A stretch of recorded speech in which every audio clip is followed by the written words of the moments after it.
دونوں بہت پیارے بچے تھے۔ اس نے مجھے لوڈو کھیلنے پر اصرار کیا۔ میں نے اسے قبول کر لیا۔ ہم نے لوڈو کھیلنا شروع کر دیا۔ میں بار بار کھڑکیوں سے باہر دیکھ رہا تھا کہ اچانک میں نے دیکھا کہ ایک لڑکی اپنے بالوں کو تولیے سے لپیٹ رہی ہے۔ اس نے گلابی رنگ کی گھاگرا چولی پہن رکھی ہے۔ میں نے اسے پہچاننے کی بہت کوشش کی لیکن ناکام رہا۔ میں نے ننھے روحان سے پوچھا، وہ کون ہے؟ ننھے روحان نے ہنستے ہوئے کہا، وہ چھایا دیدی ہیں، اور اپنا کھیل کھیلنے لگا۔ مجھے اپنی آنکھوں پر یقین نہیں آ رہا تھا۔ 2.5 سال پہلے جو چھایا میرے گھر آئی تھی وہ اتنی بڑی ہو گئی تھی۔ میں اسے دیکھنے کے لیے بے تاب تھا۔ پچھلے 2 سالوں میں میں نے اسے جتنا نظر انداز کیا تھا اتنا ہی میں اسے دیکھنے کے لیے تڑپ رہا تھا۔ مجھے کھیلنے میں بالکل بھی دلچسپی نہیں تھی لیکن سیدھے چھت پر جانے کی ہمت نہیں تھی۔ ذہن کی بے چینی بڑھتی جا رہی تھی۔ شام کو میں اپنے والد کے ساتھ نیچے بیٹھا چائے پی رہا تھا کہ مایا جی وہاں آئیں۔ اس نے بتایا کہ اس بار جب سیما چھٹیوں میں آئی تھی تو وہ تمہاری بہت تعریف کرتی تھی۔ پچھلی چھٹیوں میں آپ نے جو کچھ اسے سکھایا اس سے اسے بہت فائدہ ہوا اور وہ آپ کی بہت شکر گزار تھی۔ اس وقت آنے کے بعد اس نے چھایا کو امتحان کی تیاری کے بارے میں بھی سکھایا اور اسے اپنی کتابیں بھی دیں۔ پاپا نے کہا، مانس، چھایا نے پچھلے 2 سالوں میں اپنی پڑھائی میں کافی ترقی کی ہے۔ اس نے 11ویں کا امتحان بھی 85% نمبروں سے پاس کیا ہے۔ اگر آپ اس کی رہنمائی کریں تو شاید وہ انجینئرنگ میں داخلہ لے سکتی ہے۔ میں نے اثبات میں سر ہلایا۔ میں رات 8 بجے کے قریب کھانے کا انتظار کر رہا تھا۔ تبھی چھایا ہاتھ میں پلیٹ لیے دروازے سے اندر داخل ہوئی۔ مجھے ایک لمحے کے لیے یقین نہیں آیا کہ چھایا اتنی بڑی ہو گئی ہے۔ جوانی کے دوران لڑکیوں میں نشوونما تیزی سے ہوتی ہے۔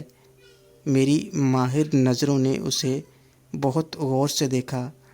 میں نے خاموشی توڑتے ہوئے کہا، پلیٹ میز پر رکھ دو۔ اس نے اثبات میں سر ہلایا۔ وہ 2 قدم آگے بڑھی، پلیٹ میز پر رکھی اور واپس جانے کے لیے مڑی۔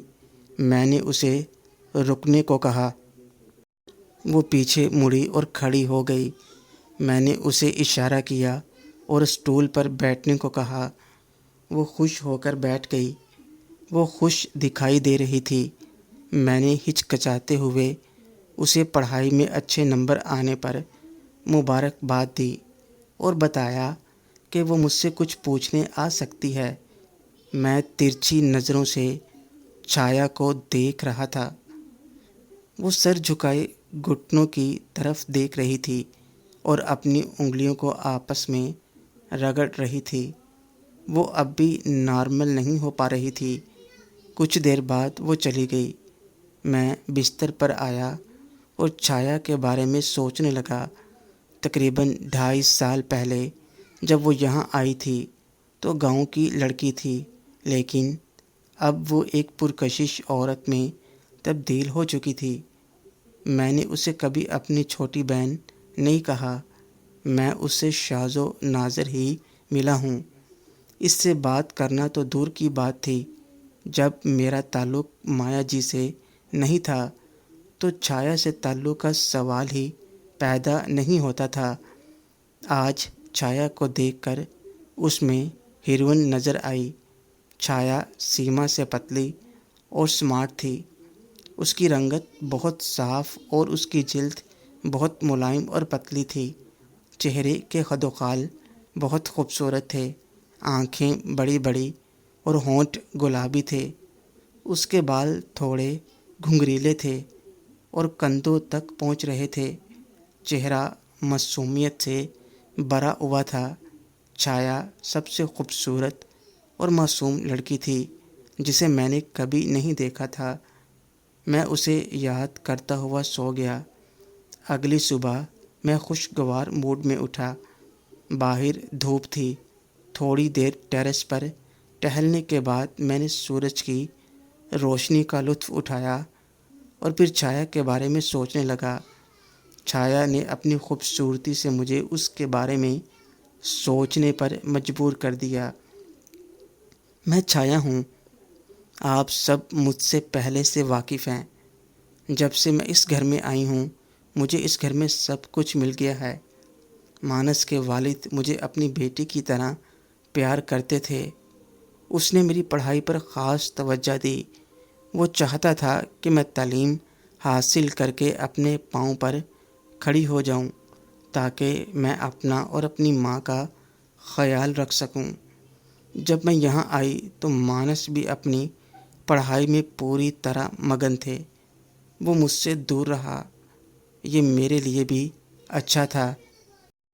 میں خود کو نئے ماحول کے مطابق ڈھالنے کی کوشش کر رہی تھی۔ میں نے گھر میں ایسی خوشحالی کبھی نہیں دیکھی تھی۔ مانس بھیا کے کراچی جانے کے بعد گھر میں ہم صرف 3 ہی رہ گئے تھے۔ اب میں گھر کی دلاری بن چکی تھی۔ میں نے اپنے ذہن میں فیصلہ کر لیا تھا کہ میں اپنی تعلیم پوری ایمانداری اور محنت سے کروں گی۔ پرانی زندگی میں پڑھائی میں پہلے ہی پیچھے تھی۔ پچھلے سال جب سیما دیدی اور مانس بھیا یہاں آئے تو میری سیما دیدی سے دوستی ہو گئی۔ اس نے مجھے مطالعہ کرنے کی ترغیب دی اور مجھ سے مختلف چیزوں کے بارے میں بات کی۔ میں سیما دیدی سے چھوٹی تھی لیکن دکانیں بڑی تھیں۔ وہ بار بار مذاق میں مجھ سے دکانیں بدلنے کے لیے کہتی اور میں ہنس پڑتی۔ میری سکن اس کے لیے تجسس کا موضوع تھی۔ وہ بار بار مجھ سے پوچھتی کہ تم کیا لگاتی ہو؟ میں بے آواز تھی۔ میں نے کبھی بھی گھریلو اشیاء کے علاوہ بیوٹی پروڈکٹس کا استعمال نہیں کیا۔ اس نے کہا کہ تمہاری سکن بہت ملائم ہے۔ ایک بار اس نے اپنے ہاتھوں سے میری کلائی کو تیزی سے پکڑا اور کھینچ لیا۔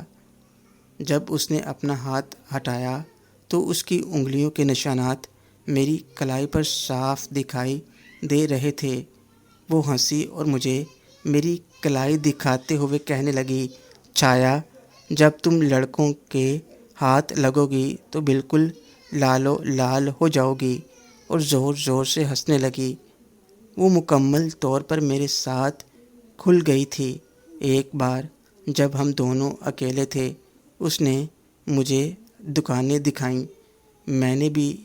اس نے بھی مجھے دکھانے پر اصرار کیا۔ اس کے بار بار کہنے پر میں نے بھی دکھائیں۔ وہ بار بار کہتی تھی کہ مجھے یہ دے دو ٹھاکر۔ مجھے فلم شعلے کا ڈائیلاگ یاد آتا اور ہم دونوں ہنس پڑتے۔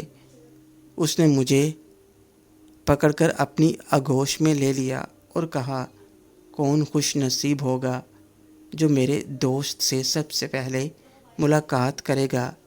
گویا انہیں یقین تھا کہ میں نے ابھی تک کسی سے ملاقات نہیں کی۔ میں اس کے گلے لگ کر خوش ہو گئی۔ میں نے اس کی صحبت سے بہت لطف اٹھایا۔ ایک دن اس نے مجھے مانس بھیا کے ساتھ ہونے والی اپنی کارروائی کے بارے میں بتایا۔ اس نے جتنا زیادہ بتایا میں اتنا ہی متجسس ہوتی گئی۔ جب سننے والا اچھا ہوتا ہے تو بولنے والا اپنے ذہن میں سب کچھ کھل کر بتا دیتا ہے۔ سیما دیدی نے مجھے چھپن چھپائی کے دوران کی جانے والی سرگرمیوں کی پوری کہانی سنائی۔ سیما نے مجھے یہ بھی بتایا تھا کہ مانس بھیا کے علاوہ اس نے سومل، جو شکر گڑھ میں اس کا دوست تھا، کے ساتھ بھی ایسی ہی ملاقات کی تھی۔ میرے ذہن میں مانس بھیا کی تصویر بدل گئی تھی۔ اس نے مجھے شروع سے ہی بہن کا درجہ نہیں دیا تھا، اس لیے میں نے اسے بھی اس غلامی سے آزاد کر دیا تھا۔